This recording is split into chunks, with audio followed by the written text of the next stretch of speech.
primar aquí y ahora, como si llegado a determinado punto de presión, esta ya no generara rebeldía sino sumisión. Esta es una idea, la filósofa Simone Weil resalta la importancia de este asunto, cómo ejercida determinada presión lo que se despierta en la sociedad no es rebeldía sino sumisión. Y creo que le han cogido ese tono,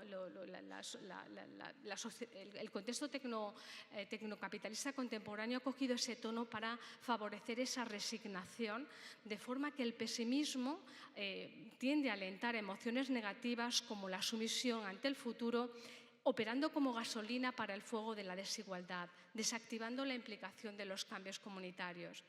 Para quienes entienden el mundo en términos económicos y de mayor ganancia, saturar de distopía puede funcionar, porque el miedo siempre vende más. El miedo siempre vende más que la posibilidad de implicarnos en la transformación de las cosas.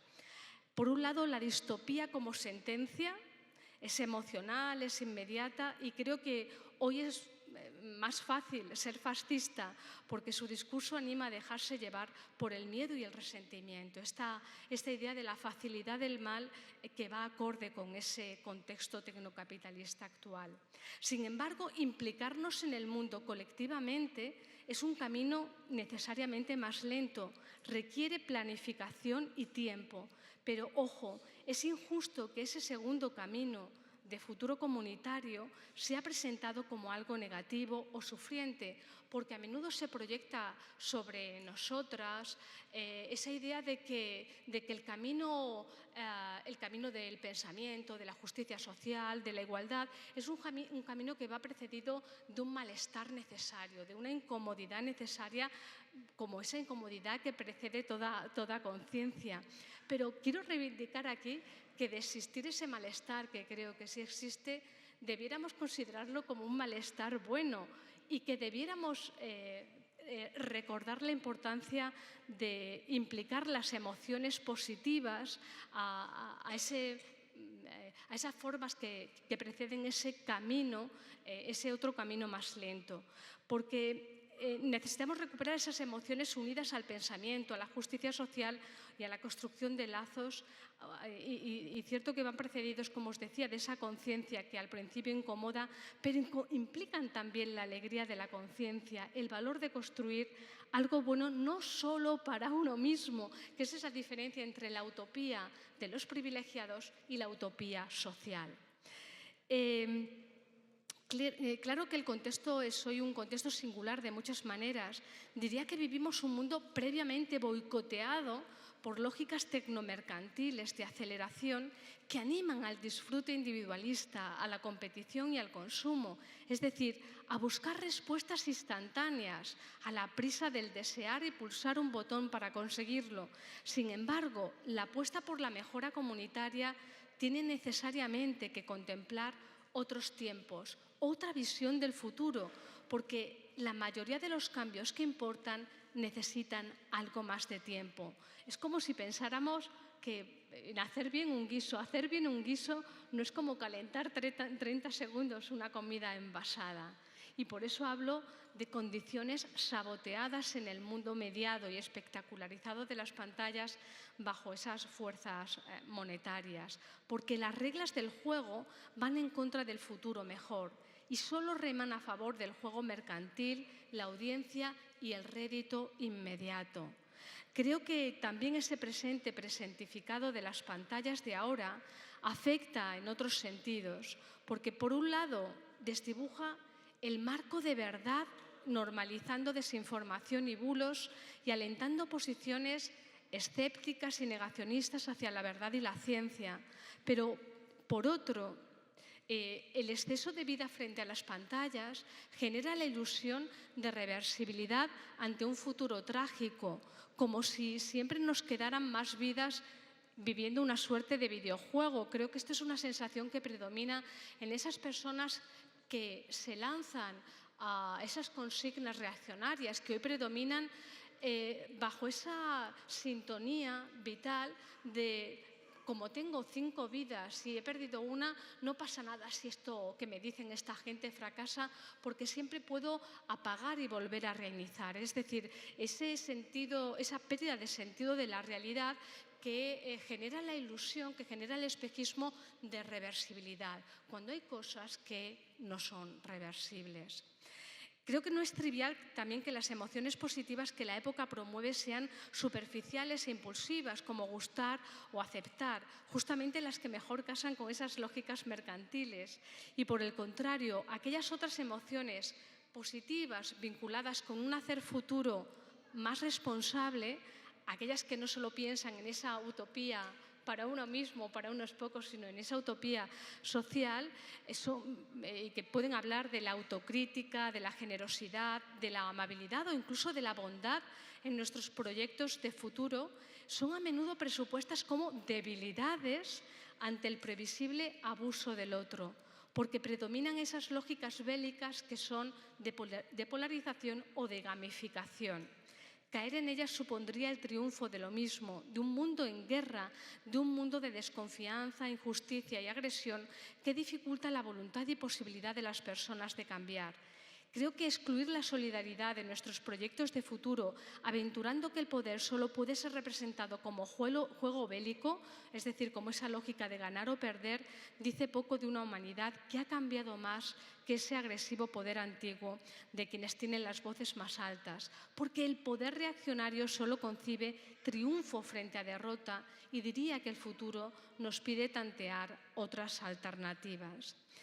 Creo, y lo que propongo en este sentido para terminar, no es meramente una esperanza de futuro mejor movida por el deseo de cambio social y estructural, sino que lo que propongo se basa en observar cómo los movimientos reaccionarios a los que Jimena se refería, cómo los movimientos reaccionarios de ahora usan y están usando como pegamento simbólico el antifeminismo y el antiintelectualismo. Creo que no es baladí que lo usen. O sea, que ese antifeminismo y esa visión antiintelectual del mundo sean ese adhesivo simbólico que les cohesiona.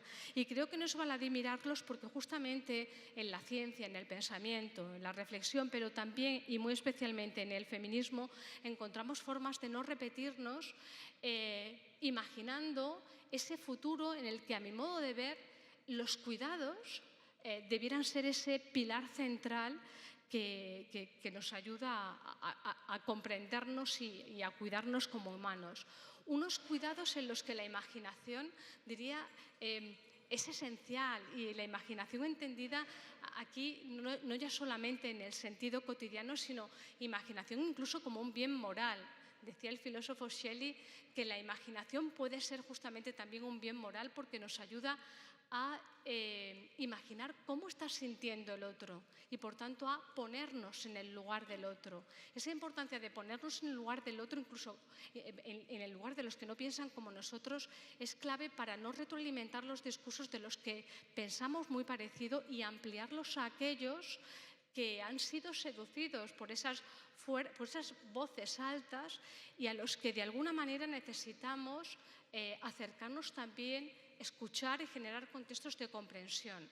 La idea con la que quiero terminar y con la que comenzaba, que es la idea de la vulnerabilidad, pienso que justamente lo que nos une a ellos, una de las cosas que nos une es justamente lo que nos hace vulnerables, lo que nos hace sentir que nos necesitamos para cuidarnos.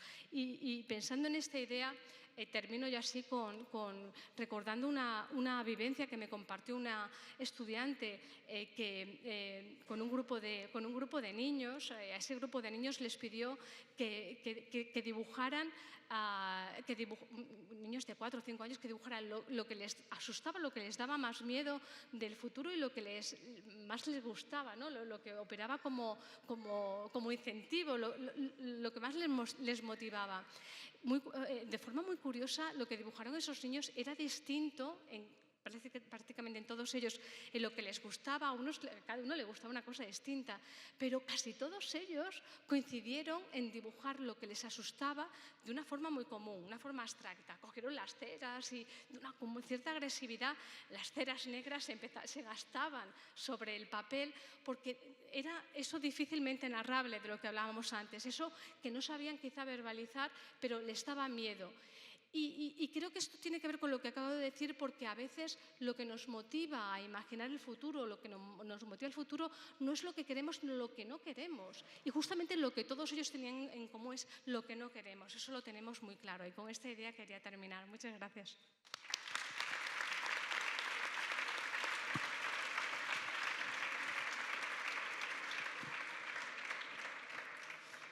Muchísimas gracias, Remedios. Cuando estabas hablando de esta distorsión de la realidad en la que entran muchos de estos discursos reaccionarios del tema de las vidas, de perder una vida, estaba yo acordándome de toda esa gente increíble que navegaba conmigo en los barcos, gente que ni siquiera tenía redes sociales, la mayoría, en contra de esta parodia que han hecho de las flotillas, de que era una cosa egocéntrica para subir stories a Instagram. La mayoría de esa gente que eran auténticos héroes sacados de novelas de aventuras no tenían ni siquiera redes sociales y eran muy conscientes de que estaban poniendo en juego su única vida.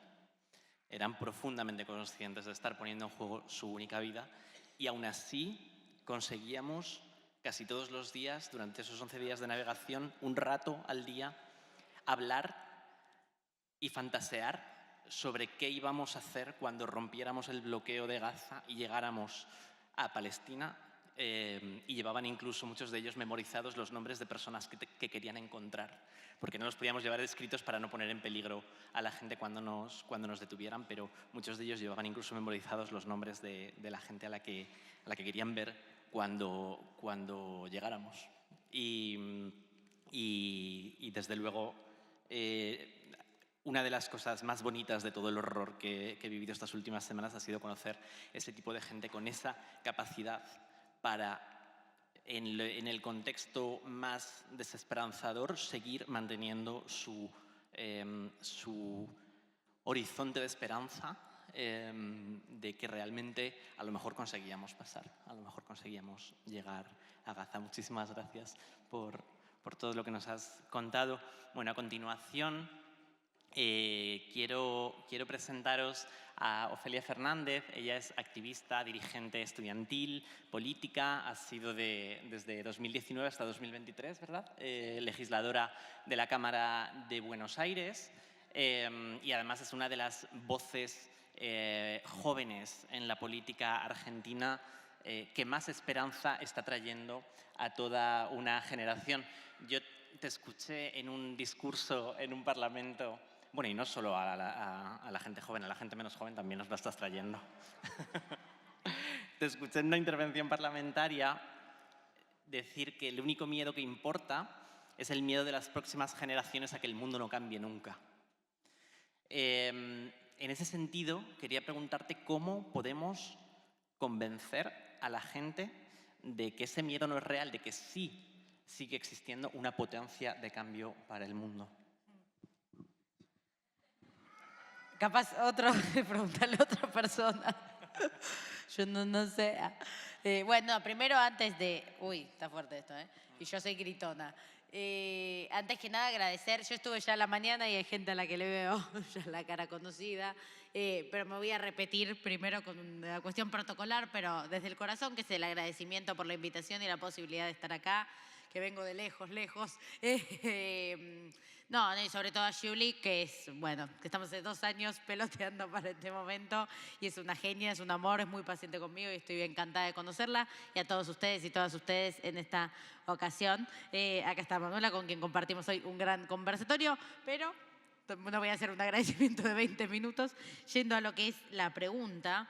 Y voy a hablar bastante en sintonía con lo que traías en tu intervención. Yo también estoy ponderando mucho esa agenda y ese tema y esa cuestión, pero por hacer el recorrido desde tu pregunta, lo primero que me pasa escuchando esa frase mía, de mi puño y letra, es que ya no estoy de acuerdo. Porque pasó algo, va pasando algo en el medio. Estoy de acuerdo, ¿no? Pero digo, lo quiero complejizar un poco, lo quiero enroscar, también puedo ser neurótica. Lo quiero enroscar un poco y pienso, la frase es, para repasar, el único miedo que importa es el miedo de las próximas generaciones a que este mundo no cambie nunca. Uno podría pensar que el mundo está cambiando más rápido que nunca. No es que no está cambiando, yo creo que está cambiando más rápido que nunca y mi generación está hecha pelota. O sea, está peor que nunca a la vez. Casi que hay una relación directamente proporcional entre la velocidad del cambio del mundo y el malestar anímico de mi generación. Esa es una conclusión nueva que tengo y que me parece interesante de traer a la mesa, porque finalmente lo que está pasando evidentemente es que no encontramos la manera de conducir la dirección de esas transformaciones de alguna manera. Y no hablo solamente de nuestro espectro ideológico, de nuestras afinidades ideológicas, hablo de la política como dispositivo, no está siendo capaz de intervenir ese ritmo de transformación. Está pasando por otros lados, está pasando por otros ejes, está pasando en otra parte. Entonces el mundo está cambiando rápido y mi generación no está mejor. ¿Qué carajo le pasa a mi generación? Y para sustentar esta información, por un lado hay datos, digo, en los últimos 15 años aumentaron 200%, si promedias entre varones y mujeres, las tasas de suicidio en el mundo. 150%, 160% aumenta la depresión grave en adolescentes. 80% la visita a servicios de urgencia por autolesiones. Evidentemente la gente está muy rota. Y no necesito solamente ir a buscar la estadística. Yo estoy totalmente loca. O sea, nunca me sentí tan seguido tan mal. O sea, de verdad, estoy con un tipo de, como con una frecuencia en el contacto, como con un pesar y un malestar y una angustia y un dolor en el pecho que posta me está volviendo loca. De hecho, hoy a la mañana tuve un episodio maníaco y era tipo, ¿qué me pasa? Por Dios. Es como una constante. Y lo traigo no para hacer terapia con ustedes, si bien mal no me viene. Si empiezo a abrir, chicos, me vendría bárbaro. Lo podemos hacer después. No lo traigo solo a cuento de abrir arbitrariamente esa vulnerabilidad, sino a cuento de que también en un momento en donde uno podría decir, acá hablo más desde la Argentina, no tengo corroborado cómo está la situación acá con eso, hay una crisis de representación alta. Y un problema de esa crisis de representación debe tener que ver con una renuncia a autorrepresentarnos de alguna manera. A que justamente el mundo está cambiando muy rápido y algunos de nuestros problemas son nuevos y a veces los más politizados somos los que tienen mayor resistencia a cambiar las coordenadas de prioridades de lo que se supone que es una izquierda, de lo que se supone que es un progresismo, de lo que se supone que es una fuerza política como las nuestras. Y decir, che, voy a tener que meter esto y darle más urgencia de la que le daba. El feminismo es un buen ejemplo de transformación en ese sentido. Decir, bueno, de repente esto es más importante de lo que pensaban. Y creo que nos debemos una reedición de esa renovación, como de ese relanzamiento de lo que nos importa. Y yo lo digo como una desesperación en la autorrepresentación. E incluso yo fui legisladora hasta el 2023 y decidí no renovar la banca porque me daba cuenta que mientras más tiempo tenía que pasar estando al día de las discusiones que pasaban en el Parlamento, menos tiempo estaba al día con las discusiones que le importaban a las personas. Es decir, que también había una relación directamente proporcional entre como lo embebida que estaba en lo que discutía la política formal y mi capacidad de representación de los que estaban afuera de ese sistema. Y de repente ahora que no estoy ahí y que me tomé este tiempo, me doy cuenta que a mí y a mis amigos lo que más nos está pasando es que nos estamos volviendo locos. O sea, que eso es lo que más está pasando. Entonces creo que pensar en lo que se le viene a esta generación tiene que partir de eso. Y en eso hay distintas preguntas. Una primera es, ¿qué es lo que pasa? ¿Qué es lo que le pasa por fuera de ese ánimo? ¿Qué es lo que produce ese ánimo? Y claro, uno podría enumerar cientos de millones de cosas. Para empezar, una relación con el trabajo nueva en su dinámica y muy agotadora, muy asfixiante, de multiempleo, de precariedad, de falta de descanso, demás. Eso puede ser una razón y me haría sentido. También lo mismo puede ser con la vivienda, el estrés de que no estás construyendo un hogar, estás de paso medio poniendo, bueno, no sé cómo serán los porcentajes acá en Argentina, la gente de mi edad pone el 70% del sueldo en el alquiler, más o menos. Aquí más. Bueno, Bárbaro, es como estar vivo ya te vale casi toda tu plata, o sea, tener un lugar donde caer, de alguna manera la propiedad te alquila a vos, más de lo que alquilás a la propiedad. Y eso también es bastante estresante, o sea, de verdad es bastante estresante. Con eso uno puede pensar en la economía en general, digamos, la relación con los ingresos y la estabilidad de esos factores y, bueno, la distribución de esos ingresos también puede ser algo que claramente tiene a la gente medio loca. Ni hablar, bueno, las imágenes de futuro, la normalidad apocalíptica. Para esta generación la guerra ya es relativamente novedosa. La escala que está tomando, en el caso particular del genocidio en Palestina, tiene un impacto nuevo generacionalmente, es como un contacto nuevo con una forma de resolución de conflictos que históricamente estuvo muy presente. La idea del fin del mundo en general, la crisis climática, para hacer una enumeración uno dice, bueno, y obvio, ¿cómo no van a estar de la cabeza? Si está todo absolutamente mal, si está todo absolutamente pésimo. Pero también quiero poner un matiz a todo eso, que es que hay una frase de Borges, que es un escritor argentino, un escritor de derecha, pero muy buen escritor. Muy gorila, le decimos allá. Gorila es la definición de antiperonista, pero por supuesto excelentísimo escritor. Y tiene una frase que dice, todo hombre, o mujer, todo hombre cree que le ha tocado el tiempo más difícil para estar vivo. Y es interesante también esa observación. Y en vistas de esa observación, bueno, hasta uno podría pensar que hubo crisis económicas iguales o peores, que hubo guerras iguales o peores. Que todas esas variables pueden haber estado sujetas a situaciones aún más críticas y no tenías estos números y estos datos y estas estadísticas de malestar. ¿Qué es lo que hacía que en otros momentos una tragedia de alguna manera sirva? Bueno, sirva no es la palabra, sino que la tragedia tenía una traducción más fácil en una unidad, de alguna manera. Las tragedias no necesariamente significaban un desánimo tan alto, porque sabías porque también estaba el entusiasmo de combatirlas de alguna manera, el saber que había una unidad posible para combatirlas. ¿Qué es lo que no tiene el presente? Esa parte. ¿Y por qué no lo tiene? Por una cuestión que está desdibujada de la prioridad o de la transversalidad de todos los temas que discutimos, que es Internet. Corta la bocha. Lo único diferente que pasa, el único cambio el único agravante que tiene la época es una nueva relación con la tecnología, con el consumo de información y una nueva socialización en función de esas nuevas herramientas. Porque de hecho, si vos pensás, ¿por qué en todo el mundo empeoran esos datos a la vez? Porque si fuese por el desempleo, hay países con más desempleo que otros. Y los números no suben más necesariamente en países con mayor desempleo, ni más en países con mayor crisis habitacional. Están bastante unificados. Lo único que comparte el mundo en aquel entonces, en los últimos 20 años, es un cambio radical en las tecnologías que usamos para conectarnos unos con otros, con los dispositivos por los cuales atravesamos la información sobre lo que nos pasa, por la manera en la que pensamos que nos pasa lo que nos pasa, por la manera en la que pensamos que se combate lo que nos pasa. Entonces creo que eso es un primer punto que es importante, que el marco del tránsito de esos pesares, no porque esos pesares no sean relevantes ni agravantes, ni que una situación de mayor precariedad no sea más hostil para el ánimo que una de menos, pero finalmente lo que comparte la humanidad es que lo transita en el marco de la digitalidad, que separa, que fragmenta, que genera otros procesos. Y para mí eso es importante. Incluso en eso ves regresiones, digamos. Es como un relanzamiento de la humanidad también en sus mayores venenos, porque pienso, se me ocurre en muchas cosas, pero veníamos de la primera frase, ¿verdad?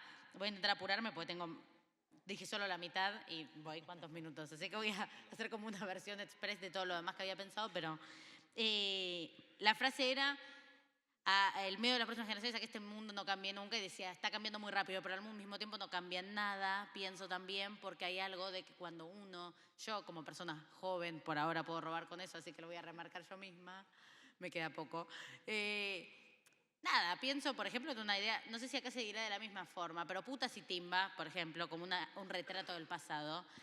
La foto de un cabaret, si se quiere, el tipo que apuesta y la mina que es prostituta, o sea, como que es la división sexual de la noche, por decirlo de alguna manera, que es una emulación muy típica de películas viejas y demás, es la definición de la división del tiempo en Internet entre varones y mujeres. O sea, la manera más extrema de habitar el Internet y de rendir en Internet para una mujer es el cuerpo, y eso podemos pensarlo en OnlyFans, por ejemplo, sin detenerme a hacer un juicio moral sobre esa cuestión. Es así. Fue para allá. En internet las minas fueron para allá, sobre todo.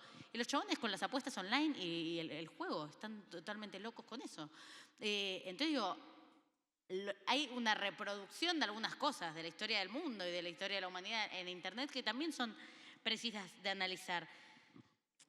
Porque cambia todo muy rápido, pero al mismo tiempo algunas cosas no cambian en nada. O lo que tienen, y este es el concepto central que quería traer, es que repiten la historia del mundo, pero de manera insensible. Y cuando hablo, voy a hablar de sensibilidad para este cierre de esta primera intervención, y no lo voy a hablar en el sentido en el que solemos usar la palabra sensibilidad, como quien dice, soy de Piscis, soy muy sensible, lloro mucho, soy muy sensible. Cuando hablemos de sensibilidad vamos a estar hablando de la facultad de sentir que las cosas pasan cuando pasan. Y bien podríamos decir que en ese ejemplo, como en otros, ahora lo voy a desarrollar un poquito mejor, lo que tenemos son prácticas muy parecidas, pero desensibilizadas. No te pasan por el cuerpo, como otras sí. Mismo la guerra tiene un fenómeno loco en este sentido, que no sé si conocen, no sé si están enterados, que ahora hay muchos mecanismos de guerra, de reclutamiento de jóvenes, que vienen de estar en una pandemia jugando jueguitos de guerra sin parar, los empiezan a entrenar en poder dirigir guerras digitalmente, por dron. Es decir, capaz un pibito es reclutado por su capacidad jugando guerras de mentira a participar de una guerra de verdad sin que le pase por el cuerpo. Y yo veía la entrevista a uno de esos pibes que estaba en esa situación en la guerra Ucrania-Rusia diciendo, es muy fácil hacer esto, matar gente a través de una pantalla, no te pasa nada. O sea, no te pasa nada, no hay efecto. La guerra de antes también tenía su trauma. Las guerras de antes inauguraron la idea de estrés postraumático en la psicología. Por entender el grado de impacto que tiene sobre la humanidad que somos, que nos estemos acostumbrando a incorporar dimensiones de la realidad que no te pasan por el cuerpo, que no te atraviesan, que tienen una mediación. Creo que eso es muy importante, que la pandemia terminó yo creo que iba a pasar igual, pero la pandemia escenificó como posible una simbiosis entre el cuerpo y la digitalidad de alguna manera, entre la vida y los dispositivos. Y eso quedó incorporado. Y todavía, como fue traumática, no terminamos de poder traducirlo políticamente, pero esas mediaciones quedaron incorporadas. Esa forma insensibilizada, poco física, de vivir la vida, quedaron incorporadas y salimos a la vida desde ahí, después de la pandemia. Y seguimos viviendo desde ahí. Las discusiones políticas se dan desde ahí. No estamos pudiendo salir de la dinámica y la retórica de Twitter que permite pensar que uno es un capo y el otro es un pelotudo y que no hay mucho, no hay mucho más ahí, no hay mucho más que esa forma de polarización. Luego pensar en la escuela, en la desconexión con la escuela, en la bidimensionalidad que tomó el docente, que está en un intento desesperado por reconectar una cosa que no perdió la atención de un Zoom, de alguna manera, la capacidad de atención y respeto y autoridad de un Zoom. Así como también el trabajo, que antes, distraerte en el trabajo, antes de la etapa pandémica y el home office y demás, podía ser poco productivo en lo laboral, en términos de me distraje, trabajé menos 2 minutos, pero productivo socialmente. Me distraje porque estaba hablando con un compañero y haciendo un chiste. Ahora la distracción es solo un autoflagelo, digamos, es solo un recordatorio de la improductividad de uno, y eso también quedó incorporado en la manera de vivir el trabajo, que es totalmente neurótico y obsesivo. ¿A qué voy con esto? La desensibilización, y con esto termino. Ya estaba ahí, implosionó antes y obtuvo ahora una traducción política, que es la deshumanización. Estas nuevas derechas lo que hicieron es interpretar y pararse sobre la época, leer esa pérdida de sensibilidad y convertirla en una opción política, que es la de la deshumanización. Se montan sobre eso que está un poco en la forma de relaciones que estamos adquiriendo en este tiempo y la tradujeron políticamente. No han inventado la crueldad, pero la potencian, no han inventado la fragmentación, pero la potencian, no han inventado el individualismo, pero lo potencian. ¿Qué siento que falta? Que nosotros asumamos esa misma desolación, que asumamos que estamos frente a una humanidad que tiene a la soledad y a la angustia como reguladora psicopolítica. Imagínate cómo llora él. Está re triste vivir. La está pasando re mal. Fuerzas. Ya se me va a ocurrir algo. No, lo que digo es que creo que a esa época le falta parir otra experiencia. Y también eso implica reconocer que somos los que están atrasados en el laburo de reconocimiento de la época. Me gustaría poder desarrollar más esa idea para que no parezca como un elogio arbitrario. Pero sí creo que la dinámica, la radicalización que ha construido, incluso se cargaron a muchas otras fuerzas políticas conservadoras o de derecha de más historia. Tal vez no es el caso español, pero sí el argentino. Agarraron un sistema, el sistema de la derecha clásica argentina y le dijeron, ¿qué estás representando vos? Absolutamente nada, correte de acá. Llegué yo, me llamo Javier Milei y soy presidente. Triste historia. Les cuento la triste historia de la Argentina. Bueno, evidentemente la época ya parió su opción de mundo destruible. Y nos falta a nosotros de alguna manera pensar qué mundo es construible desde esta misma sensibilidad, desde esta misma crisis de la sensibilidad, desde esta misma desolación y desde esta misma apatía. Hay que reconocerlas y relanzarnos en algún sentido. Así que cuando tengamos una sensibilidad política nueva y propia, creo que será más fácil entender algo de lo que nos pasa, porque somos hijos de la época, pero nos falta una nueva caracterización, me parece a mí. Después sigo un poquito con esto. Gracias.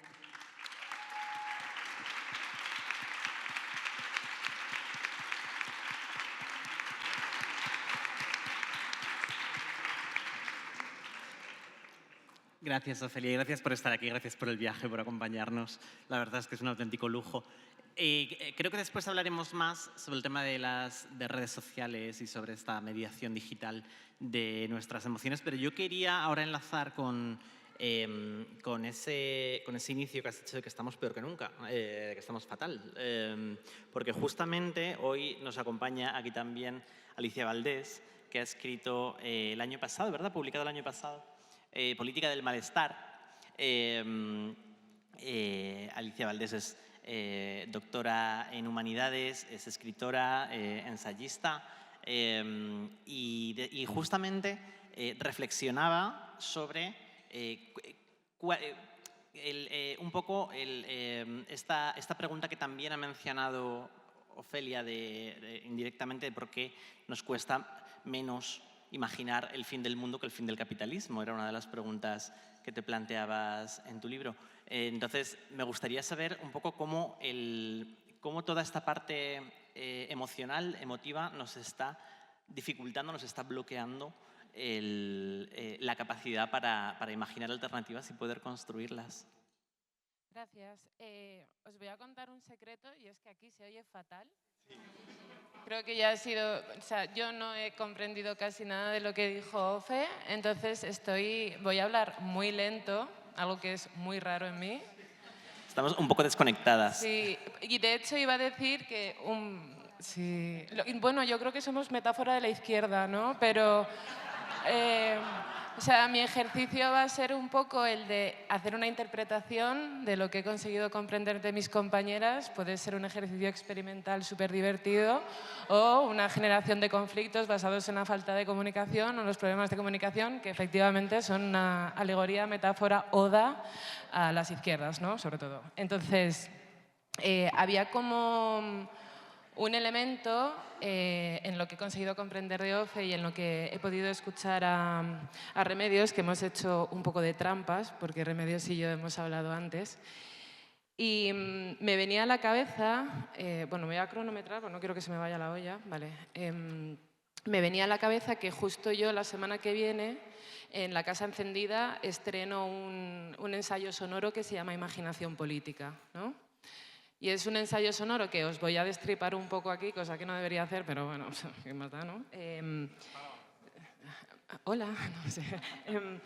Que, bueno, pues no sé, pues que no vean el vídeo si quieren. Si lo queréis ver el vídeo, o sea, si queréis escuchar el ensayo sonoro, no escuchéis ahora, ¿no? La idea del ensayo era plantear, digamos, o hacer una obra en base a un proyecto en el que estoy trabajando yo, porque me ha dado por ahí, que se llama el archivo sonoro de presentes posibles, ¿no? Entonces, la idea es generar un archivo de sonidos, de voces, de palabra, bueno, de gente que conozco y de gente que no conozco, en la que me explican lo que sería un presente y un futuro deseable.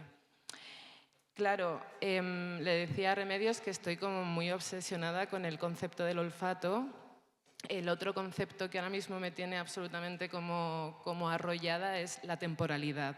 Y creo que tanto en lo que nos comentabas tú como lo que nos comentaba Ofelia, la temporalidad está muy presente, ¿no? Que no es más que otro tipo de temporalidad. Bueno, el ensayo sonoro parte de que yo empiezo a preguntarle a la gente 3 preguntas. La primera pregunta es, ¿qué sería para ti un futuro deseable? Pues complicado, no era una pregunta que todo el mundo pudiera o quisiera responder. Lancé una segunda, que sería ¿qué cambiarías del presente?, que creo que enlaza mucho con lo que comentabas tú, ¿no? De que somos capaces quizás de señalar lo negativo, porque nos es más fácil siempre lo negativo que decir qué traeríamos, ¿no? Una vez que este negativo desaparece. Esa pregunta tampoco triunfó demasiado entre quienes recibieron la petición, una petición bastante exigente. Y la tercera pregunta es ¿qué cambiarías? ¿No? O sea, no qué cambiarías, sino descríbeme un día ideal. Bueno, la gente a la que le hice estas preguntas acabaron confesándome que vaya cabrona yo, ¿no? Como por plantearle estas cosas y que era un ejercicio que realmente era doloroso, ¿no? Y claro, para mí era como interesante plantear el tema de la temporalidad, primero porque es un ensayo sonoro con una duración muy larga, son 4 horas y pico de ensayo sonoro, y es un ensayo sonoro en el que, al igual que a mí ahora no me podéis escuchar en 2x, ¿no? Y creo que esto es muy importante. Creo que este concepto que trabaja Rosy Braidotti en el pensamiento posthumano, que es que vivimos en temporalidades no humanas, creo que es muy interesante, ¿no? Podríamos haber adquirido una temporalidad no humana que fuera la de los árboles, tener un ritmo más lento, permitirnos crecer de manera diferente, pero hemos adquirido una temporalidad no humana propia de lo tecnológico, ¿no? Que creo que también son algunos de los elementos que señalaba Remedios y que también está en lo que dice Ofelia, porque tenemos que darnos cuenta de que vivimos en sociedades muy neuróticas y si seguimos una temporalidad tan acelerada, la neurosis va a ir a peor, ¿no? Porque todo el rato tienes una demanda que te exige que respondas a los 3 minutos, ¿no? O sea, si no has sacado un tuit 5 minutos después de que alguien la haya liado, pues entonces es que eres mal activista. Bueno, mira, no haberte dedicado a hacer del activismo tu trabajo, esto también podríamos decirlo, ¿no? O que tengas que soltar un tuit para demostrar X cosas. Entonces, creo que esto era como interesante, saber que hay una temporalidad que nos está haciendo daño. Hay una temporalidad no humana que genera malestar, que genera lo que ahora muchas veces acaba marcando como un diagnóstico, ¿no? Es decir, los síntomas propios de nuestra época, que son afectos como el desasosiego, como el nerviosismo, al que también hablamos del tema del lenguaje. No sé si tenemos palabras para todos los afectos que podemos vivir, pero desde luego que la psiquiatría siempre va a querer ponerles un nombre que esté vinculado, ¿no? El DSM, que es el manual estadístico, ¿no? de enfermedades mentales, que qué concepto el de enfermedad y qué concepto el de salud, viene a poner nombre a nuestros estados de ánimo. Pero bueno, quería mencionar 2 cosas que tienen que ver con la temporalidad y con la utopía. Me parecía interesante, ¿no?, lo que traías, Remedios, que tiene que ver con esta idea de que el futuro no deja de ser una construcción social muy basada en un lenguaje, ¿no? Es decir, tú hablabas de lo saboteado, ¿no? Y yo creo que el primer sabotaje que tenemos, pero también es algo por lo que tenemos que dar nuestro brazo a torcer de alguna manera, es el lenguaje. En el momento en el que tú decides hablar de utopía en presente, en pasado o en futuro, ya estás diciendo cuál tiene que ser tu estrategia política. Cuando yo escribí Política del malestar, la última parte del libro tiene que ver precisamente sobre el concepto de utopía, ¿no? Sobre las alternativas al presente. Y cuando yo hacía estas preguntas para el ensayo sonoro, había como toda una diatriba sobre si debería hablar del presente, o sea, del cambio en el presente o del cambio en el futuro, ¿no? Eso es un poco lo que podías como filtrar de los 800.000 audios que escuché, ¿no? Y me llamaba la atención porque cuando empecé con esta parte de política del malestar, lo que tú podías ver era, jolín, la utopía fue o será. Sabemos que se puede ser anticapitalista porque lo fuimos. Sabemos que podremos ser anticapitalistas, bueno, esto también será aquí un poquito, ¿no? Como muy optimista, pero siempre situamos la utopía o en un marco temporal pasado o en un marco temporal futuro, ¿no? Aquí volvemos a sabotearnos, ¿no? La temporalidad nos sabotea, el lenguaje nos sabotea, ¿no? Y claro, yo pensaba, jolín, ¿por qué no podemos conjugar en presente la utopía? Y creo que tiene que ver con una cosa que me ha hecho mucha gracia porque había escrito yo en mi cuaderno gamificación, y justo has dicho gamificación, que tiene mucho que ver también con cómo nos comportamos en redes sociales, porque seguimos pensando que la utopía es imposible. Y pensamos que la utopía es imposible porque pensamos que la utopía es perfecta. Pensamos que cuando consigamos X, pues no sé, parece ser que cuando hablamos de las utopías es un espacio donde hay unicornios, donde hay arcoíris y donde los abogados no existen, ¿no? Como que es un espacio fantástico en el que nadie discute, en el que tal, en el que no sé qué. Siempre que conceptualicemos la utopía en esos términos, siempre va a ser imposible, ¿no? Y aquí me viene pues todo lo que tiene que ver con ser psicoanalista, y es que seguir pensando que el ser humano es una cosa armónica es estúpido, ¿no? Yo siempre voy a encontrar una razón por la que enfadarme, no sé vosotras, ¿no? Pero siempre va a haber algo, porque nuestro aparato psíquico necesariamente ya está compuesto por instancias que discuten entre ellas, ¿no? Y creo que también es como un ejercicio bastante, no sé, ¿no? Como poco realista el pensar que en algún momento el conflicto va a desaparecer. Y hasta que no entendamos que el conflicto en la utopía existe, va a ser muy difícil que podamos traer la utopía al presente. Me pasé antes un momentín por la mesa donde estaba Antonio Gómez y justo estaban hablando de, bueno, que el rollo sería en realidad, oye, tenemos un conflicto y que el espacio que lo pueda gestionar. Gestionar, que es un verbo terrible y neoliberal, que no sé por qué nos hemos comido en otros espacios, pero bueno. Pero me parecía interesante, ¿no? Como en realidad lo que tenemos que hacer es entender que el conflicto se puede vivir de otra manera, ¿no? No caer tampoco en la ingenuidad de que el poder va a desaparecer. Chicas, hemos leído todas a Foucault, sabemos que no es así, y la cosa es que no todo poder tiene por qué convertirse en opresión y en violencia, ¿no? Y creo que eso es una cosa que nos va a poder traer al presente. Me quedan 2 minutitos y quería tratar el tema de la gamificación, porque me parece interesante bueno, primero decir eso, ¿no? Bueno, tengo una nota, la voy a leer si entiendo mi letra. La utopía se entiende como imposible, por eso no se puede conjugar en tiempo presente. Su imposibilidad responde a la perfección, lo cual nos lleva a un sabotaje, ¿no? Que es una cosa que vemos mucho en personas. Yo es que soy muy perfeccionista, que la gente lo dice como una cosa muy humilde y es, bueno, o sea, no sé, como pensar que vas a llegar a lo perfecto, humilde a mí no me parece, ¿no? Pero bueno.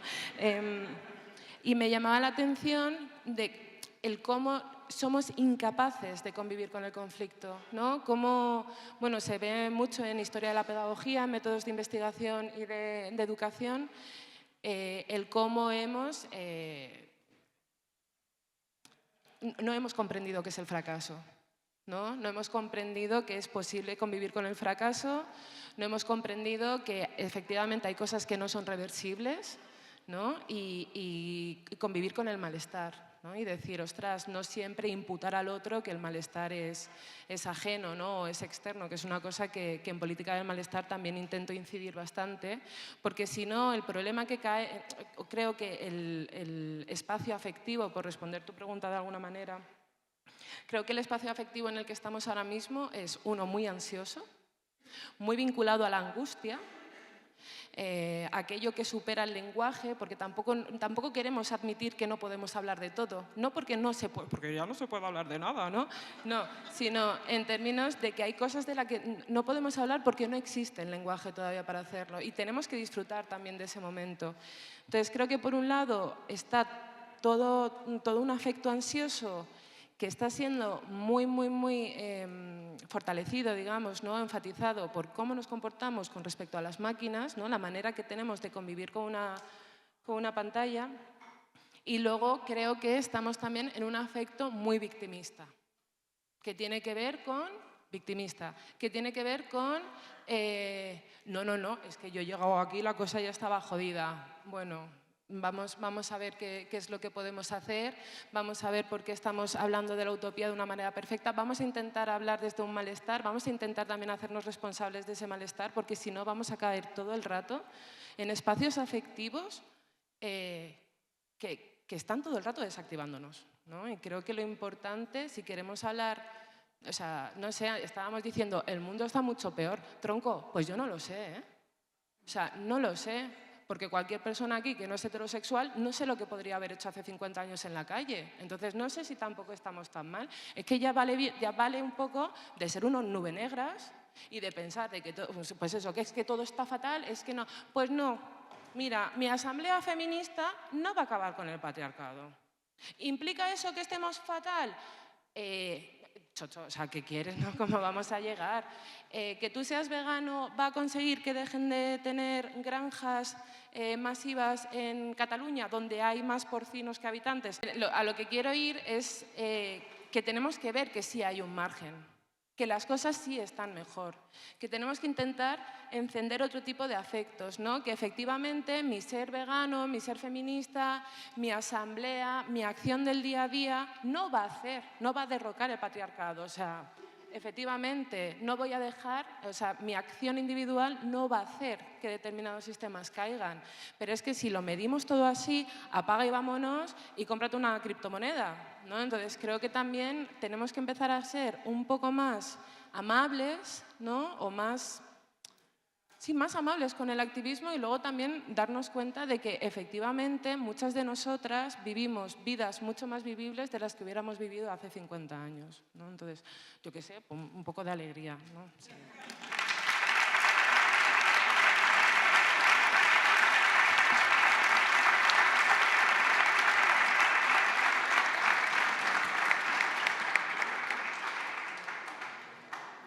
Efectivamente, las flotillas no han llegado a Gaza y eso no significa en ningún caso que no hayan generado un mundo mejor en la medida en la que teníamos capacidad para ello. Creo que alguien ha tocado algo de los micros y ahora entre nosotras me parece que nos escuchamos un poco mejor. Gracias, porque aquí era un poco atronador. Bueno, a continuación, Héctor, te toca. Bueno, Héctor, yo creo que la mayoría de quienes estáis aquí le conocéis. Héctor es, por encima de todo, vallecano y además doctor en biofísica, biología molecular, bioquímica, perdón.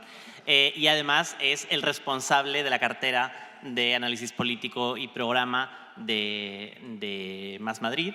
Entonces, en calidad de tal o no... En calidad de algo. En la calidad que tú quieras. Vale. Cuéntanos, háblanos un poquito de imaginación política y de nuestra capacidad para imaginar y construir un mundo mejor. Vale, pues bueno, muchas gracias a todos por estar aquí y sobre todo muchas gracias también a la organización, que se le ha currado y ha salido un evento de la hostia, la verdad, con mogollón de charlas interesantes. Yo quería contar 3 cosas sobre utopía, imaginación y esperanza. La primera es que en el par utopía-esperanza lo importante es la esperanza, mucho más que la utopía. Creo que, digamos, cuando en el par utopía-esperanza, la utopía es la parte cognitiva, ¿no? Es como el plan, y la esperanza es el afecto. Y cuando hablamos en política, creo que aunque ambas pueden ser importantes, la realmente clave es la esperanza. Y si nos falta algo ahora mismo, más que utopías, es esperanza. Lo que pasa es que la utopía, tradicionalmente en ese par ha jugado el papel de un medio, ¿no? La esperanza sería el fin y la utopía es el medio. Y esto es importante en los procesos de cambio psicológico, por ejemplo, las metáforas de cambio psicológico. Hay una metáfora que dice que los procesos de cambio, la mente es... bueno, nosotros somos como un jinete sobre un elefante, ¿no? Y lo racional es el jinete, que marca un poco el camino, pero el que manda en realidad es el elefante, que es una cosa muy grande y que la mente no se me puede controlar. Y yo creo que en el par utopía-esperanza pasa un poco igual. La utopía es un poco el jinete, que marca un poco el camino, es importante, pero lo realmente importante es la esperanza. Y la tarea fundamental que tenemos, yo creo en política, es intentar recuperar la esperanza no es siempre fácil, ¿no?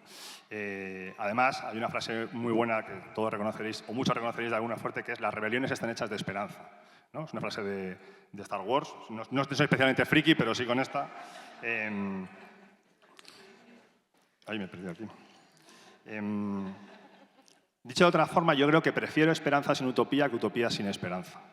¿Vale? Eso es lo que quería transmitir. Y también aquí hay una frase, para nosotros los que venimos del cambio climático o los que nos metemos en el cambio climático, es muy fácil estar desesperanzado, porque al final es todo una noticia mala sobre otra noticia mala. Últimamente están cambiando un poco las cosas, pero bueno. Y ahí yo recuerdo cuando empecé a hablar de cambio climático hace ya casi 10 años,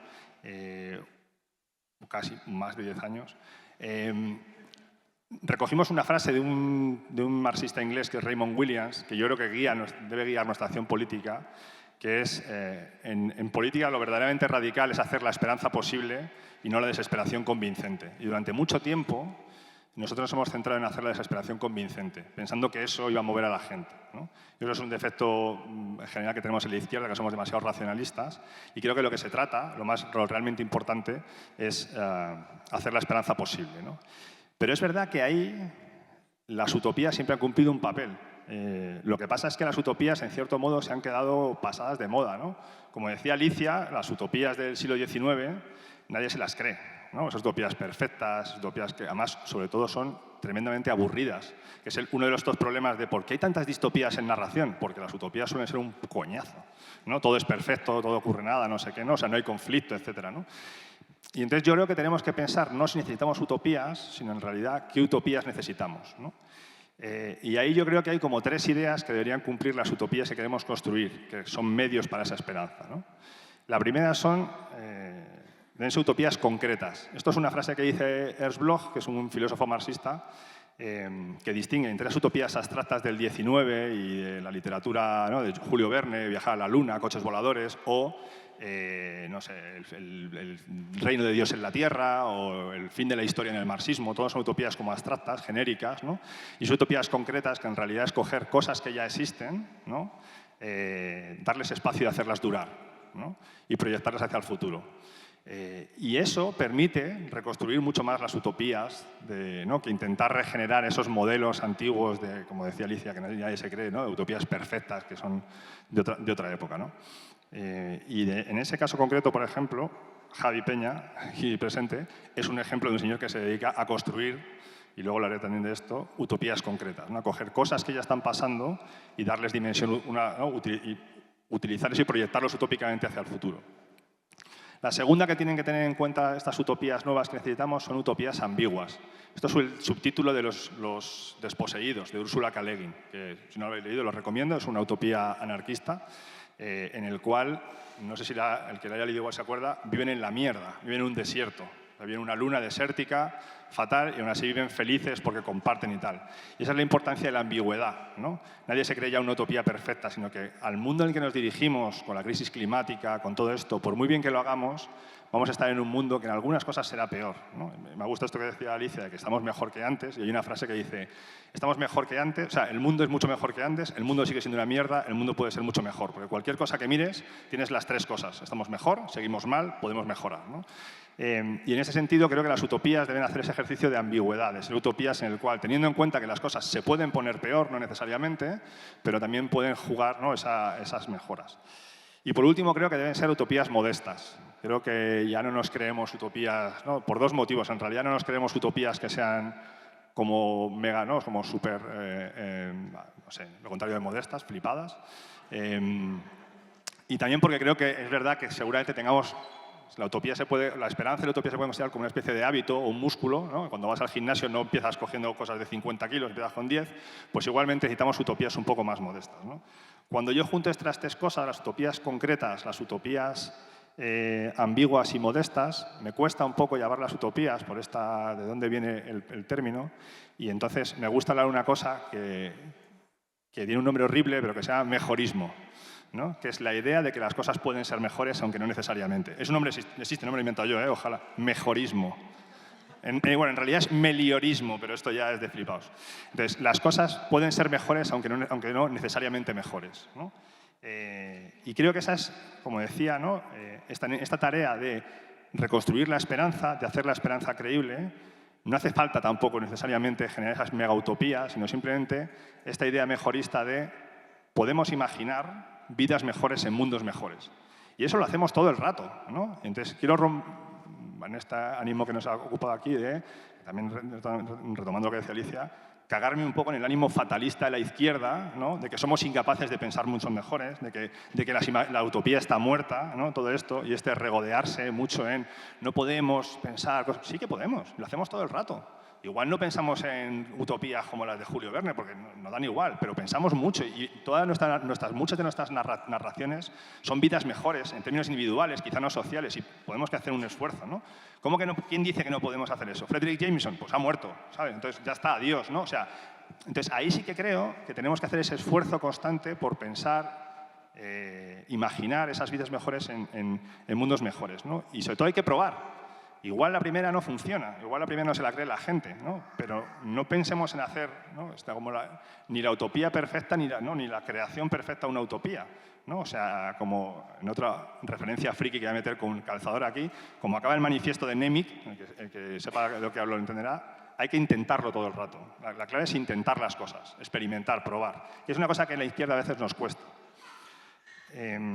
Y ahí, en esta idea digamos, cómo hacer esas utopías mejores, en el campo del ecologismo, por ejemplo, una cosa que ha cambiado radicalmente en los últimos 10 años, 15 años diría, y que algunos estamos intentando empujar mucho, es que tenemos dos potentísimos vectores utópicos materiales sobre los cuales podemos cabalgar y generar unas imaginaciones de vidas mejores, que son las... Hombre, Yago, es amigo mío. Uno son las energías renovables, ¿no? La capacidad de tener electricidad, energía prácticamente barata, completamente barata, ¿no? y prácticamente inagotable, ¿no? Con una serie de simbolismos como el sol, el viento, que podrían hacer las maravillas de cualquier imaginación, ¿no? Y por otro lado, de las cosas que siempre habla Javi, ¿no? Que es las nuevas técnicas regenerativas, ¿no? La agricultura regenerativa, la reforestación regenerativa, ¿no? Y al final, con estas herramientas utópicas desde el ecologismo podemos salir de ese ecologismo cenizo, ¿no? Y que todo va a ir mal y construir. Pues sí, puede ir mal las cosas y seguramente vayan mal en muchos aspectos, pero seguramente en esas utopías ambiguas también haya hueco para dentro de todo lo mal que pueden ir, seguro que otras cosas van a ir mejor. Ya acabo, y la tercera cosa que quería contar, después de que la esperanza es más importante que la utopía y que las utopías, aún así, para generar esa esperanza deben ser creíbles, concretas, ambiguas y modestas, creo que después de la imaginación, creo que lo importante que necesitamos es, en esta idea de imaginar vidas mejores en mundos mejores, que quizás es la principal idea, tenemos que ser capaces de narrarlas bien, ¿no? De ser capaces de generar unas... Al final las utopías lo que eran no eran más que narraciones de un mundo mejor, de hacia dónde vamos, ¿no? Y creo que ahí es importante que seamos capaces de ponernos como objetivo en esa creación, ser capaces de generar esas narrativas de vidas mejores, en mundos mejores, al menos en dos ámbitos, ¿no? En el ámbito político, donde no hablo de narrativas en un sentido politológico de hashtag con Paul, ¿no? Es como una cosa un poco más compleja que eso, no el enmarcado y estas mierdas, como una cosa más, una narración, como una historia, como contarnos una historia, ¿no? Y también en las narrativas de ficción, que también nos hace falta, ¿no? Y ahí sí que yo no soy especialista en esto, pero creo que son súper importantes, porque en realidad buena parte de los avances políticos en realidad es la política cabalgando narrativas artísticas, ¿no? Y el otro día leía un ejemplo en lo que probablemente sea una de las transformaciones más importantes de la humanidad, que es la abolición de la esclavitud, en concreto en Estados Unidos, que fue la más dura y la más de las últimas en ocurrir. Nosotros, como tenemos la tradición del movimiento obrero y el marxismo, solemos no hablar mucho de un momento que fue la mayor destrucción de propiedad de la historia, en el cual en un día 3 millones de cosas se convirtieron en personas, ¿no? Para que eso ocurriese, hubo, por supuesto, mucha gente abolicionista peleando mucho rato, pero hubo una cosa que fue muy importante, y fue La cabaña del tío Tom. La cabaña del tío Tom es el libro más vendido, la novela más vendida de la historia de Estados Unidos en el siglo XIX y el segundo libro después de la Biblia. Tanto es así que cuando Lincoln se encontró a la autora, le dijo: usted es la pequeña mujer que ha generado esta gran guerra. O sea, que es un libro, ¿no?, en esas ficciones. Y eso creo que nos falta a nosotros y no estamos consiguiendo, no nosotros, pero los creadores de contenidos o los escritores, no están intentando conseguir generar esas narrativas. Y también tenemos que hacerlo desde la política. Y creo que esas narrativas tienen que tener 3 cosas. Y ya con esto acabo. La primera, tienen que marcar un rumbo que no un destino. ¿No? En esta idea de las utopías, no hace falta saber cómo vamos a acabar al final, no hace falta como el mapa perfecto, esas cosas del siglo XIX que ya no funcionan, pero sí un rumbo, un por dónde empezamos, ¿no? Y digamos como unos valores, una dirección concreta, ¿no? Creo que eso es muy importante. La segunda parte tienen que ser narrativas capaces de generar emociones, ¿no? Y eso también es capaces de generar esperanza. Y las emociones, hay dos teorías de las emociones. Una de las teorías de las emociones dice que son emociones predefinidas, ¿no? Hay tristeza, rabia, no sé qué, no sé cuál. Y otra que lo que dice es que las emociones se construyen en el momento sobre lo que sentimos, ¿no? Y que la misma sensación física te puede dar lugar a diferentes emociones en función de cómo la interpretas, cómo lo conoces, con quién estás, etcétera, etcétera, ¿no? Y yo creo que nosotros también esas narrativas tienen que hacer un poco eso mismo, ¿no? O sea, esa labor de artesanía, de coger todo lo que nos está pasando, todos los miedos, todas las incertidumbres, todas las esperanzas, ¿no? Y articular esas narrativas esperanzadoras que nos motiven a seguir, que en el fondo es lo que queremos. Y por último, y quizá la parte más importante de las narraciones y del papel de la esperanza y la utopía, las narraciones son el mecanismo fundamental de crear identidad en toda la historia, ¿no? Desde que la gente se sienta alrededor de una hoguera a contarse una historia y se reconoce como una sociedad, eso es quizá lo más importante, ¿no? Y en esas identidades, ahora que tenemos un problema, no un problema, pero tenemos una situación que es una enorme hiperfragmentación de identidades, donde entra mucho la tecnología, ¿no? A todos los niveles, no solo de identidades solo sexuales, de género, también, ¿no? Como yo soy friki y me gusta Star Wars, todas estas cosas, ¿no? Y tenemos una hiperfragmentación de los mundos que vemos, porque ahora mismo el menú, cada uno, nosotros todos los que estamos aquí, cada uno, tenemos un menú de contenidos completamente diferente. Porque como hay tantas podcasts y tantas cosas y tantas reels, no sé qué, cada uno vemos una cosa. Entonces, cada uno tenemos una serie de mundos diferentes y una serie de identidades diferentes.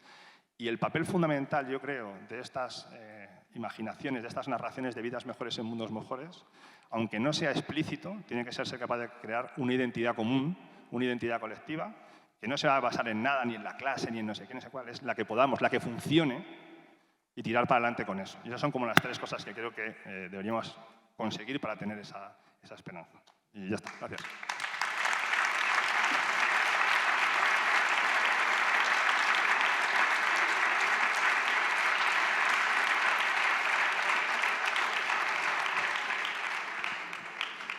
Bueno, yo estoy muy orgullosa de haber pillado la referencia al manifiesto de Nímich de Andor, serie que recomiendo muchísimo.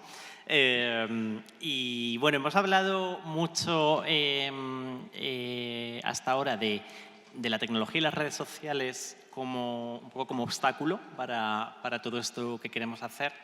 Pero hoy, ya lo ha dicho Héctor antes, nos acompaña también aquí Javier Peña, que es divulgador climático y es el fundador de la iniciativa Hope, Vídeos para el Cambio, con vídeos, tanto Reels como un formato en documental, que yo os tengo que confesar que me hace muchísima ilusión porque es el único contenido en Internet ahora mismo que me calma la ecoansiedad cuando me pega fuerte.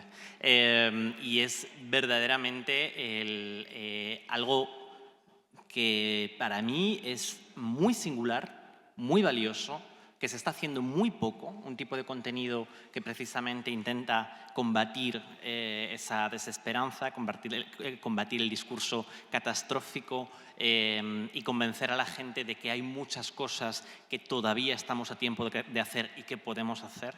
Creo que es singular y es valiosísimo, así que te agradezco mucho que estés hoy aquí con nosotros. Muchas gracias.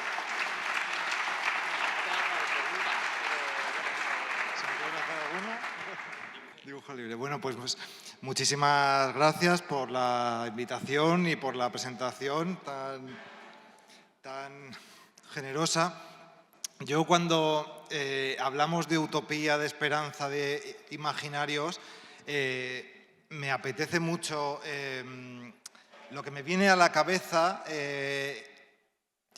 inmediatamente es un descubrimiento, una persona que descubrimos cuando estábamos investigando para rodar la serie documental Hope, que nos propusimos de alguna forma grabar la mayor cantidad de piezas de las soluciones que necesitamos para revertir la crisis climática a tiempo, a partir de ejemplos de éxito reales, en todo el mundo, ¿no? Y de alguna forma el objetivo de esta serie documental era darle cimientos a la esperanza que motiva a la acción. Es decir, no hay, partiendo del punto de partida de que vivimos en un estado de emoción generalizada, de cinismo, desesperanza, apatía, sensación de derrota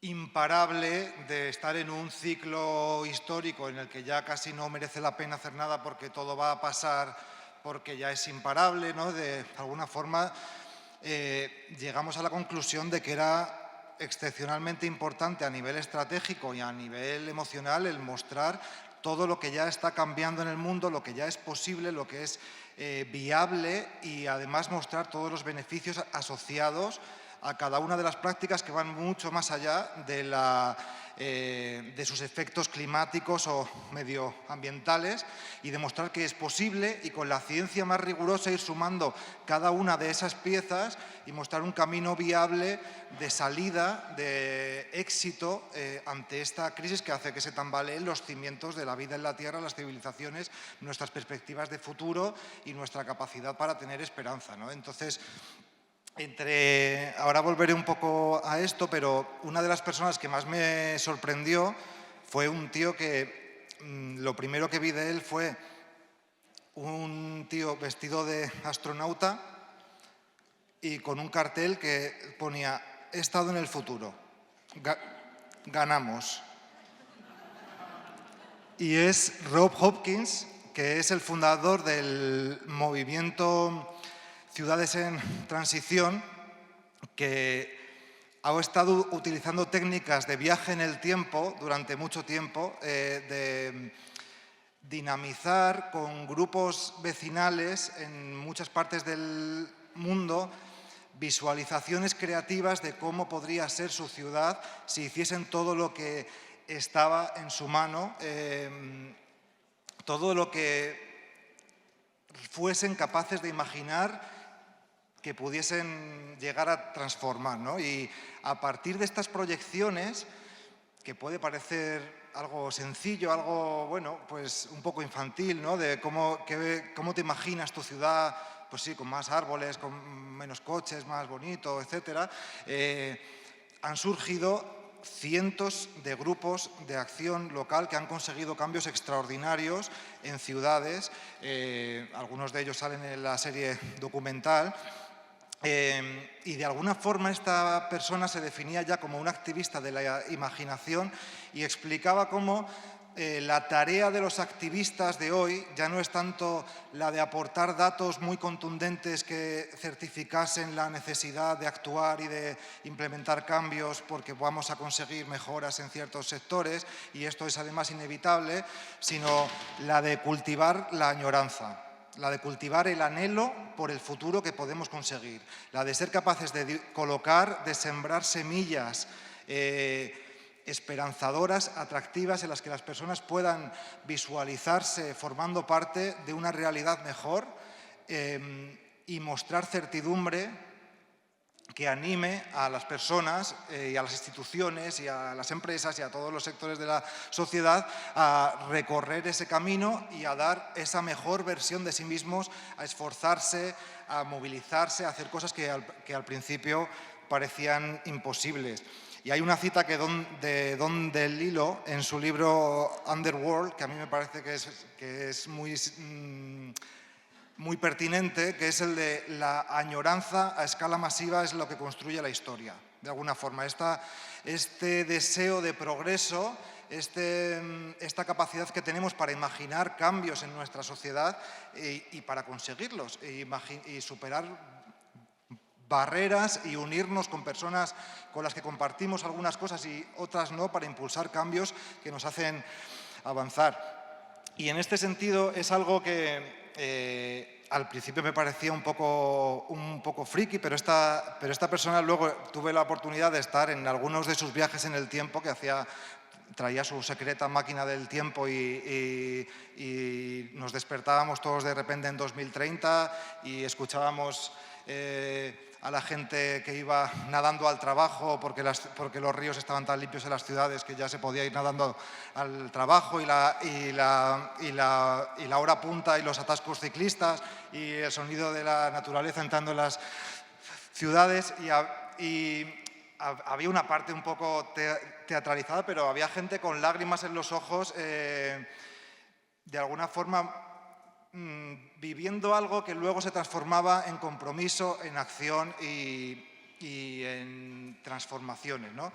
Y había algo que también con su traje de astronauta ponía grabaciones de 2030, decía vamos a vivir la experiencia de escuchar todo esto y fotos, ¿no? Las hemos traído con un protocolo súper seguro porque hay que pasar aduanas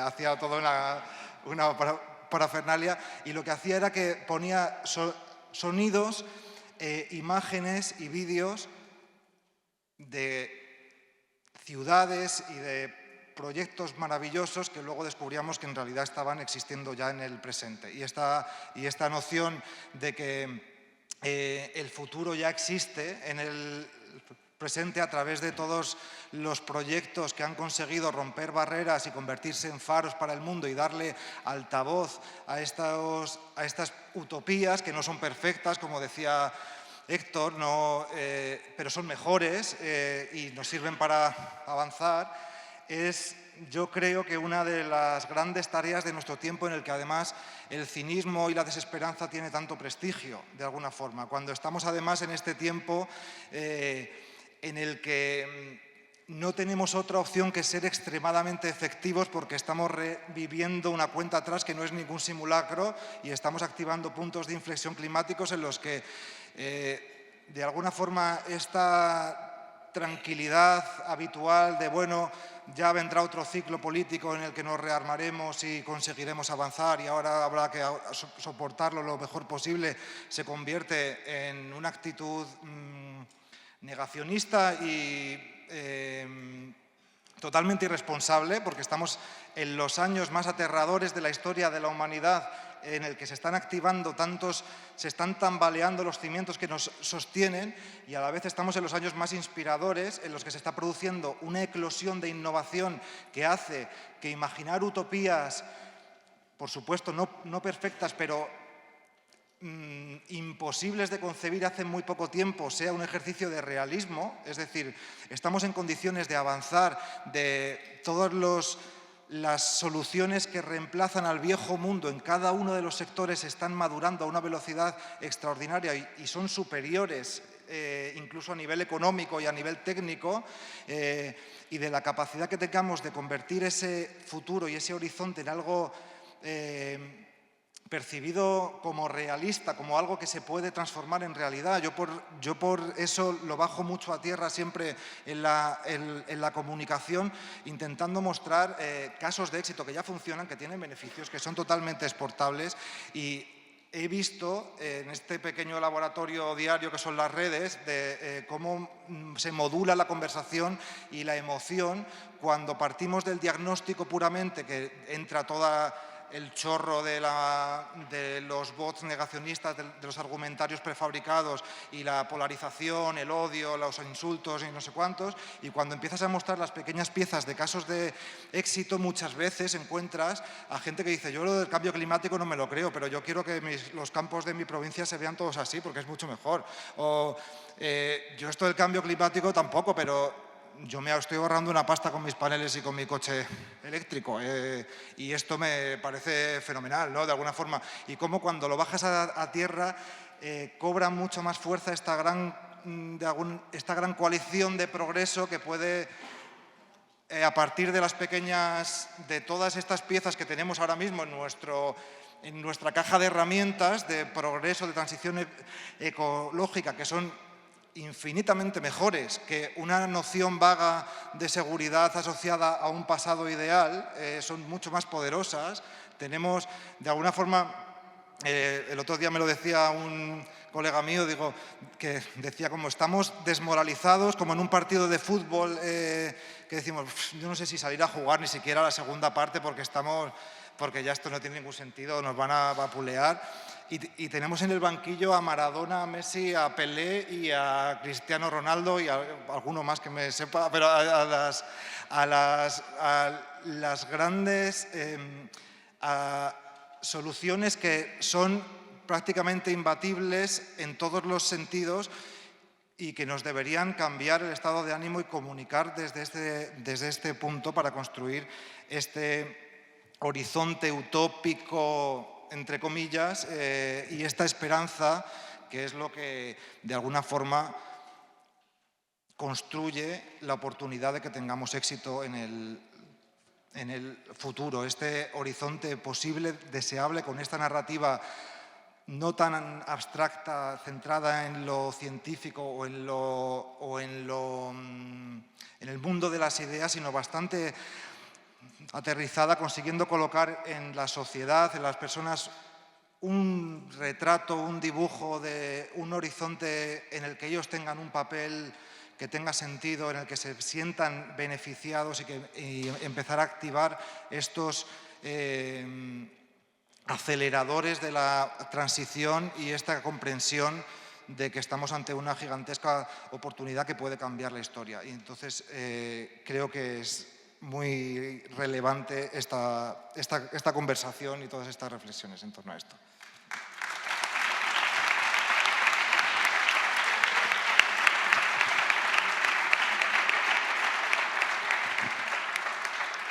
Muchísimas gracias. Bueno, habéis sido todos muy buenos con los tiempos, pero como vamos con un poquito de retraso y tampoco queremos salir de aquí muy tarde y además esta ya es la última mesa, si os parece, voy a recoger un par de preguntas del público porque puede que algunas de las cosas que os hayan quedado por decir tengan cabida en alguna de las respuestas y si no, en cualquier caso, después hacemos quien se le haya quedado algo en el tintero hace una intervención muy rapidita y así salimos de aquí antes de las 8.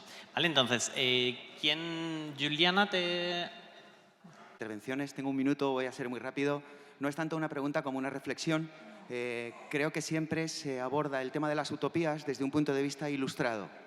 Es decir, es un paradigma cultural, pero hay otro paradigma cultural que nos atraviesa, que es el paradigma romántico.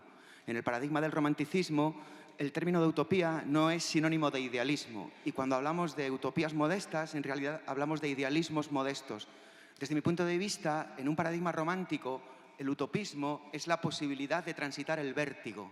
Transitar el vértigo significa que vamos a caminar por un espacio en donde ningún concepto está predefinido, en donde nada, absolutamente nada, está hecho porque todo está por hacer.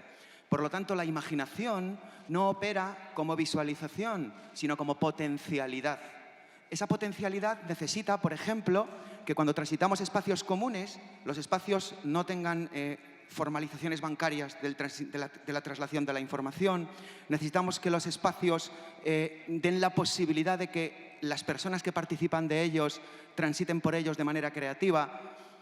Ese vértigo lo estamos viviendo todas las personas todos los días por dentro de nosotras mismas. Y creo que cuando se habla de utopismos y de proyectos de futuro, hablamos poco de la intimidad. Nada de lo que existe humano sin la intimidad de las personas que forman parte de ello existiría, porque todo lo que nos rodea está creado en nuestras cabezas y en esa intimidad, ese campo de batalla terrible de cara al futuro y a la vez que terrible, maravilloso que es la autoestima. Creo que no hablamos suficiente de intimidad, de autoestima y de ese vértigo que tenemos que transitar juntas. Una cumbre de otoño es un punto de llegada. Un vértigo de otoño es un vértigo que transitamos juntas para ver a dónde vamos. Muchísimas gracias. Aquí delante, en primera fila.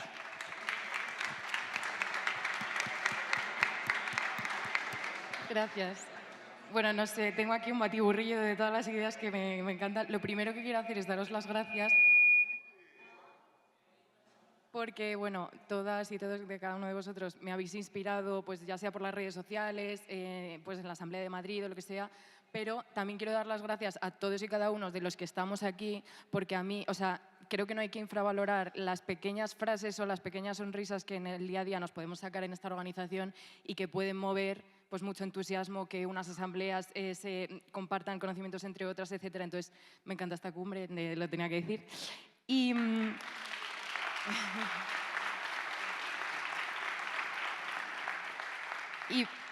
Y bueno, lo que quería también era hablar de unas cosas que he relacionado así un poco, que también es un poco de reflexión, pero también para ver qué opináis vosotras, que es que, bueno, antes estábamos en el Laboratorio de Futuros de Cámara Cívica y ha salido el tema de que el One Piece, que es una serie de anime que, bueno, muchas conoceréis, ha generado en la generación Z como de repente un movimiento de, pues eso, de despertar frente, pues o sea, para defender derechos, sobre todo en Asia y en Marruecos creo que también, ¿no? Vale. Entonces, esto de la generación... Bueno, me contaron una cosa hace poco de One Piece que es muy interesante, que es que justo mucha gente empezaba a verlo cuando estaba en un mal momento, cuando estaba en modo pues, depresivo. Había dejado de trabajar, había dejado de estudiar y empezó a ver One Piece. Y esto mejoró su salud mental, por lo visto, ¿no? One Piece realmente, quien lo haya visto, es como una especie de utopía moderna del siglo XXI que se acerca un poco a lo que decía Héctor de, bueno, pues de las nuevas utopías y tal. Y claro, ¿qué tiene que pasar para que esta gente se había motivado viendo One Piece y esto se ha visto en las protestas de todo el mundo. Entonces, en el Laboratorio de Futuros nos hemos preguntado qué tiene que pasar para que ocurra esto, ¿no? Entonces, para que esta gente se haya motivado, le ha hecho falta tiempo, pues eso, estar en un estado en el que deja de trabajar, deja de estudiar, sale de esa realidad, de esa burbuja y de repente tiene tiempo. Y también, pues eso, un ejemplo que seguir, algo que le motive. Entonces, nada, simplemente que nos sigamos planteando qué tiene que pasar para eso y que conozcamos otras... Perdón, bueno, nada, no sé, como curiosidad. Muchas gracias. Ya está.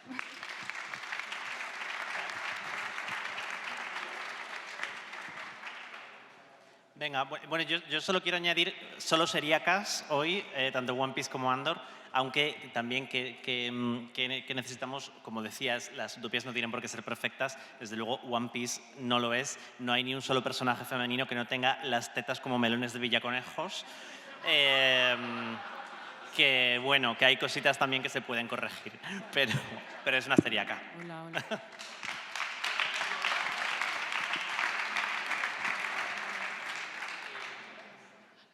Bueno, es que no ha habido pregunta como tal, entonces, pues, para dialogar, pues mejor con una cerveza, ¿no? Que ya es tarde y es sábado.